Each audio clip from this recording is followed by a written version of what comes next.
Hello students, now I am going to start our next chapter, chapter number 18, and chapter name is Matter and its Properties. Chapter number 18, chapter name is Matter and its Properties. This is related to science, and first you know matter होता क्या है, what is matter और उसकी properties क्या होती हैं. ठीक है, तो first I am going to tell you about properties of object. कोई भी जो मैटर होता है वो ऑब्जेक्ट होता है, यानी कोई चीज़ होती है ना. लाइक कि दिस इज डस्टर, ये भी एक मैटर है. ठीक है, this is a pot, plastic pot. Okay, तो दीज आर मैटर. तो अब प्रॉपर्टीज़ ऑफ मैटर यानी कि किसी भी जो ऑब्जेक्ट, कि कोई भी ऑब्जेक्ट होता है उसकी क्या प्रॉपर्टीज़ हो सकती हैं, है ना. तो प्रॉपर्टीज़ में ऑब्जेक्ट्स टेक अप स्पेस. कोई भी ऑब्जेक्ट होता है, for example this is a box, है ना. कोई भी ऑब्जेक्ट होगा, इट टेक अप स्पेस, यानी कि जहाँ भी हम इसको प्लेस करेंगे ये स्पेस को लेगा. इट टेक स्पेस यानी जगह को लेगा. ऑब्जेक्ट है मास. मास मीन्स वेट, यानी कोई भी ऑब्जेक्ट होता है उसका कोई कुछ ना कुछ मास होता है. जैसे इसको मैंने उठाया, लाइट वेटेड है. अगर इसकी जगह हम कोई सॉलिड चीज़ उठाएंगे तो वो उसकी वेट ज़्यादा होगी. ठीक है, तो ऑब्जेक्ट है मास यानी वेट होता है, और it take up space. Space मतलब उसको हम वॉल्यूम बोलते हैं. कोई भी चीज़ होती है, कहीं भी हम उसको रखेंगे तो वो एक पर्टिकुलर स्पेस लेगा, जगह लेगा. जैसे कि फॉर एग्जांपल बुक है, बुक को हमने डेस्क पे रखा, it cover some space. Desk को अगर हमने फ्लोर पे रखा, it also take some space. We are standing on the floor, we also take a space, है ना. तो these two things, object take up space, object है मास, ये दो प्रॉपर्टीज हैं किसी भी ऑब्जेक्ट की. Clear. Now next topic is states of matter. अब कोई भी जो मैटर होता है, कोई भी चीज़ होता है, उसके किन किन फॉर्म में हो सकता है. स्टेट्स ऑफ मैटर मतलब किस किस फॉर्म में कोई भी मैटर हो सकता है, कोई भी ऑब्जेक्ट हो सकता है. तो there are 3 states of matter. Solid, 3 forms में हम पाते हैं, लिक्विड एंड गैस. कोई भी मैटर इधर it is in solid form, और it is in liquid form, और it is in gas form. 3 form में हमें कोई भी मैटर मिल सकता है. ठीक है, हमारे सराउंडिंग में जितने भी ऑब्जेक्ट्स हैं वो किसी न किसी फॉर्म में, इधर वो सॉलिड में है और लिक्विड में है, या फिर गैसियस फॉर्म में. हमारे सराउंडिंग में जो एयर है वो गैसियस फॉर्म में है. हमारे पास हमारे सराउंडिंग में जो थिंग्स हैं, some are solid and some are liquid. जैसे वाटर है वो लिक्विड फॉर्म में है. आप अपने किचन में चले जाइए, बहुत सारी चीज़ सॉलिड फॉर्म में दिखेंगी, बहुत सारी चीज़ liquid. And you can go to your home, you can see different types of things are kept in your home. Some are solid, some are liquid, and your surrounding is covered with air. That is gaseous form. So these are the 3 states of matter: solid, liquid and gas. Now I am going to tell you about solid, liquid and gas. यानी कि what is solid, what is liquid and what is gas. These are the 3 matters. Okay, solid, liquid, gas. तो first solid. What is solid? Solid means a thing which has fixed shape, size and volume. For example, this is duster, wooden duster, wooden log भी, block of would भी कह सकते हैं. तो this is solid. Okay. It has fix shape, इसके shape change नहीं हो रही है, चाहे कहीं मर्जी रख दो, okay. And fixed volume, volume भी फिक्स्ड है, मास भी फिक्स्ड है। यानी अगर इसका वेट मान लो फॉर एग्जांपल 200 ग्राम है, तो कहीं भी हम इसको अगर वेट लेंगे तो 200 ग्राम ही होगा, चाहे किसी भी जगह पे ले लें, किसी भी प्लेस पे रखेंगे उतना ही स्पेस को ये कवर करेगा जितना यहाँ पे कर रहा है, एक टेबल पे, एक फर्श पे, या फिर एक किसी और प्लेस पे, नेक्स्ट प्लेस पे।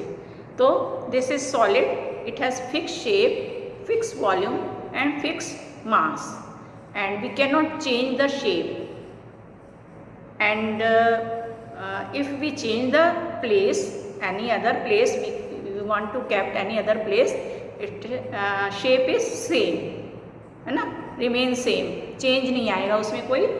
और साथ में एग्जाम्पल और भी दे सकते हैं, तो वुडन लॉक का हो गया, बुक भी, टेबल, चेयर, बुक, पेंसिल, है ना, your bag, all these things are solid.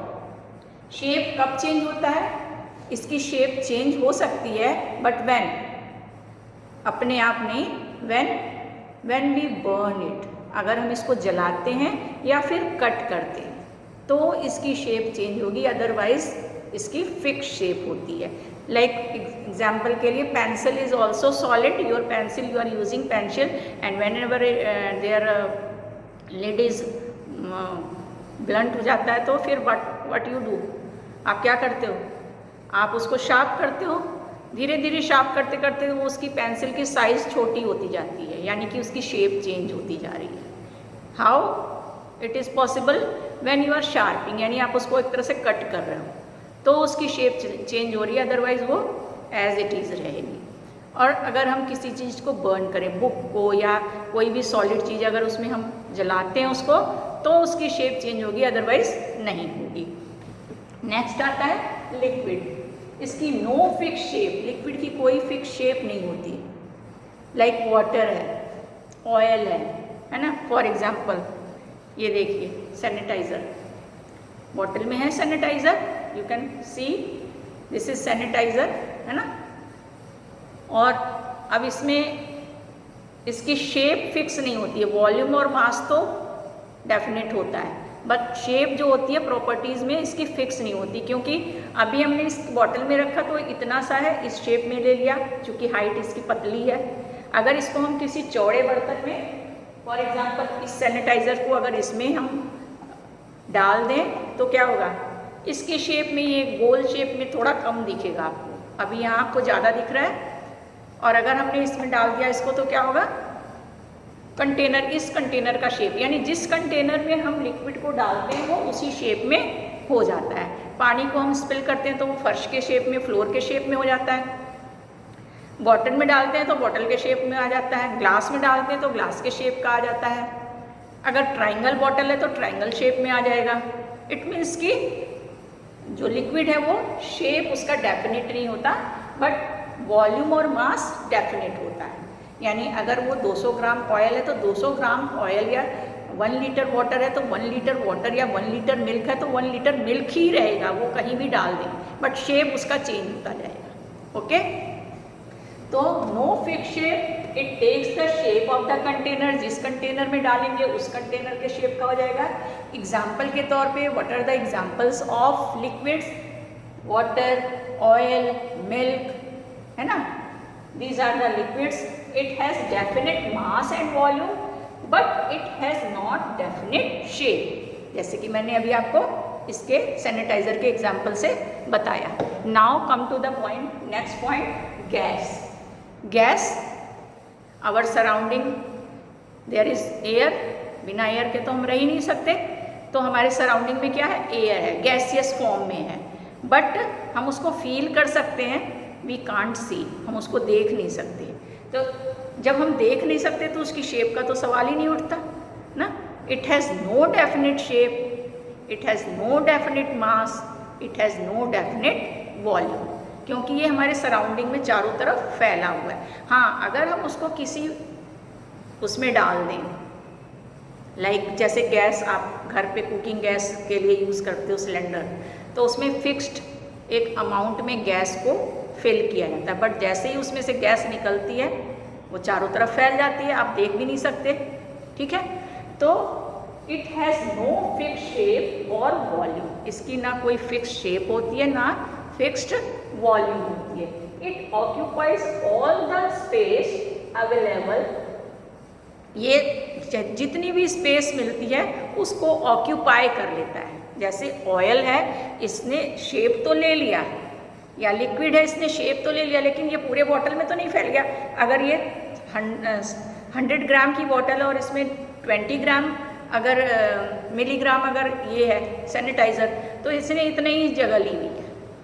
But अगर एयर को हम किसी कंटेनर में डालेंगे तो वो पूरे में फैल जाएगा, जितनी भी स्पेस है उसको ऑक्यूपाई कर लेता है। तो जो भी स्पेस उसके सराउंडिंग में होता है वो सारे को ऑक्यूपाई कर लेता है।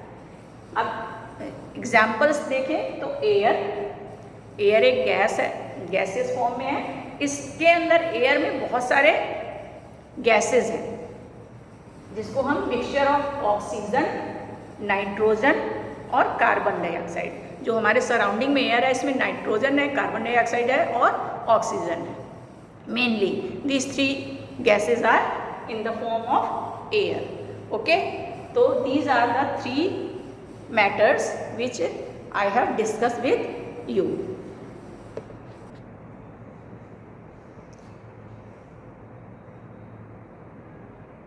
Now listen here, change in the states of matter. अभी हम सॉलिड, लिक्विड और गैस की बात कर रहे थे। अब कोई भी मैटर है उसमें चेंजेस, उनके स्टेट में कैसे चेंजेस आते हैं। Sometimes like melting, 3 types of changes we can find in any matter: melting, evaporation, condensation. Melting here ice cube जो रेफ्रिजरेटर में रखा होता है, आइस क्यूब या आइसक्रीम, वो क्या है, किस फॉर्म में है, सॉलिड। जब वो जमा हुआ है तो वो आइस क्यूब या आइसक्रीम सॉलिड फॉर्म में है। When we take out from refrigerator, जब हम उसको रेफ्रिजरेटर से बाहर निकाल देते हैं आइस क्यूब को और थोड़ी देर तक बाहर वार्म टेम्परेचर में रख देते हैं, यानी कि फ्रीज के टेम्परेचर से ज़्यादा टेम्परेचर में, तो वो मेल्ट होनी शुरू हो जाती है, होने लगती है ना, तो उसको बोलते हैं मेल्टिंग। यानी change of solid into liquid on heating. क्यों मेल्ट होने लगा, हीट की वजह से, ठीक है। तो दैट इज कॉल्ड मेल्टिंग। जैसे कि आइस क्यूब या आइसक्रीम को जब हम बाहर निकाल देते हैं। नेक्स्ट आता है इवेपोरेशन।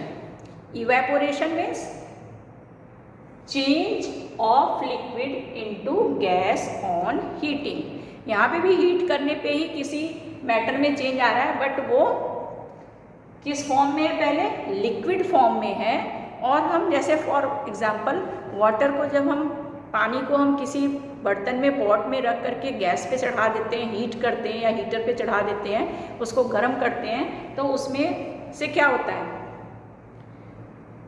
इवेपोरेशन होना शुरू हो जाता है, ऊपर ऊपर को भाप निकलता जाता है ना, जिसको हम इवेपोरेशन कहते हैं। और वो पानी जो है वो किस में कन्वर्ट होने लगता है, इवेपोरेशन, उसके वाटर वेपर बन जाते हैं, ठीक है। और उसको हम बोलते हैं वाटर इवेपोरेशन। धीरे धीरे पानी बर्तन का ख़त्म हो जाता है और सारा जो है ऊपर उड़ करके इवेपोरेट हो जाता है। दैट इज कॉल्ड इवेपोरेशन, यानी change of liquid into gas.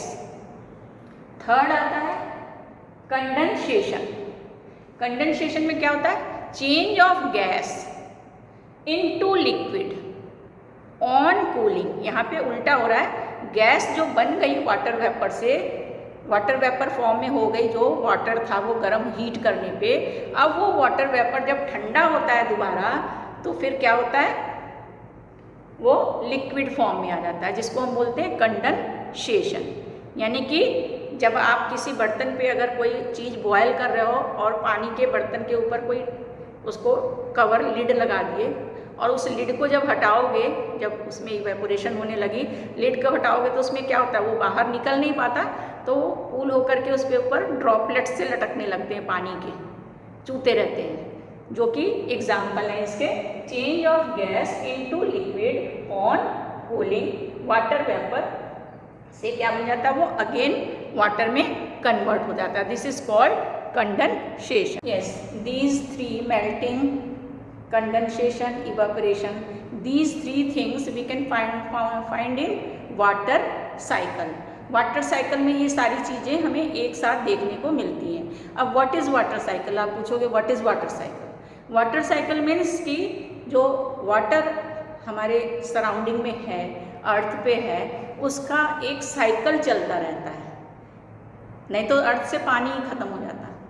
Water cycle का मतलब जो ओशियंस हैं, आपको पता है ना, कॉन्टिनेंट्स एंड ओशन आपने पढ़ा है, लैंड भी है और वाटर भी है, ज़्यादा वाटर है, लैंड कम है, तो वहाँ पे जो हमारे ओशियंस हैं वो सन की हीट से, सन भी है जो कि every day in the day time present on the earth, है ना, तो वो किसी न किसी पार्ट पे अर्थ के रहता है, तो वो जब डे टाइम में हीट देता है, उसकी हीट से जो ओशियंस होते हैं, ओशियंस के जो वाटर होते हैं वो गर्म से, जैसे हम गैस पे पानी चढ़ाते हैं तो हीट से वो क्या होता है, इवेपोरेट होता है, वैसे ही ओशन का पानी भी सन के हीट से इवेपोरेट होता है, उसमें इवेपोरेशन होता है। और जब कोई चीज़ इवेपोरेट होती है, गैसियस फॉर्म में आती है, तो वो लाइट वेटेड हो जाती है, और लाइट वेट होने के कारण वो क्या होता है, इट गो अप्स, ऊपर को जाता है। ऊपर को जाने के बाद जब वो थोड़े हाइट पे जाता है तो वहाँ की जो एरिया है वो थोड़ी टेम्परेचर कम होता है वहाँ का लैंड से, तो वहाँ पे उसमें कंडेंसेशन होता है, वाटर वेपर में कंडेंसेशन होता है, यानी वो क्लाउड में तब्दील हो जाता है, बदल जाता है, क्लाउड फॉर्म में चेंज हो जाता है। जो इवेपोरेशन है ऊपर जा कर के जम जाता है, जिसको हम बादल बोलते हैं, है ना, मानसून में बादल दिखाई देते हैं आपको, तो वो कंडेंसेशन होता है, कंडेंसिंग वाटर वेपर। जो इवेपोरेशन हुआ था वो कंडेंस होके क्लाउड फॉर्मेशन में आ जाता है, और क्लाउड बन करके जब वो और ज़्यादा ऊपर जाता है और उसको कुछ लाइक माउंटेन्स मिलते हैं, उसको एक पॉजिटिव वे मिलता है, तो फिर वो क्या करता है, रेन। जब ज़्यादा हैवी हो जाता है क्लाउड, उसमें ज़्यादा इवेपोरेशन जो है, मॉइस्चर आ जाता है, तो वो फिर क्या करता है, वो रेनफॉल में चेंज हो जाता है, यानी पानी ड्रॉप्स में चेंज हो जाता है, और वो रेनफॉल करता है। कहाँ पे करेगा, जहाँ पे उसको बादल को रुकने का जगह मिलेगा, तो माउंटेन्स के पास या फॉरेस्ट में। तो माउंटेन्स, यहाँ मैंने माउंटेन्स बना रखे हैं, ये जो पीक है वो ये स्नो है, सबसे हाइट पे माउंटेन्स के ठंड ज़्यादा होती है तो स्नो जम जाती है, बर्फ़ जम जाती है, और सन के हीट से वो मेल्ट होकर के फिर क्या होता है, फिर वो पहाड़ों से जैसे रिवर्स जो होती हैं वो क्या होती हैं, स्नो मेल्ट होकर के ही फिर डाउन में आता है, वो रिवर में कन्वर्ट हो जाती हैं। तो ये स्नो मेल्ट होकर के फिर वाटर बॉडी में मिल रहा है, और ऊपर से क्लाउड बन करके वाटर रेनफॉल हो रहा है, ठीक है। ये पानी और प्लस जो स्नो है वो मेल्ट होकर के वाटर बॉडी में मिक्स हो जा रहा है, अगेन इवेपोरेशन हो रहा है, क्लाउड फॉर्मेशन हो रहा है, रेन हो रहा है, और फिर से वो रेन का पानी जो है वो वाटर बॉडी में जा कर के मिल जा रहा है। तो एक साइकिल सा चलता है, ठीक है। वाटर वेपर में चेंज हुआ, गैसियस फॉर्म में चेंज हुआ, देन कंडेंसेशन हुआ, देन रेनफॉल हुआ, है ना, प्रेसिपिटेशन हुआ, फिर वो प्रेसिपिटेशन होके अगेन वो वाटर बॉडी में जाके मिल गया। तो this is called water cycle.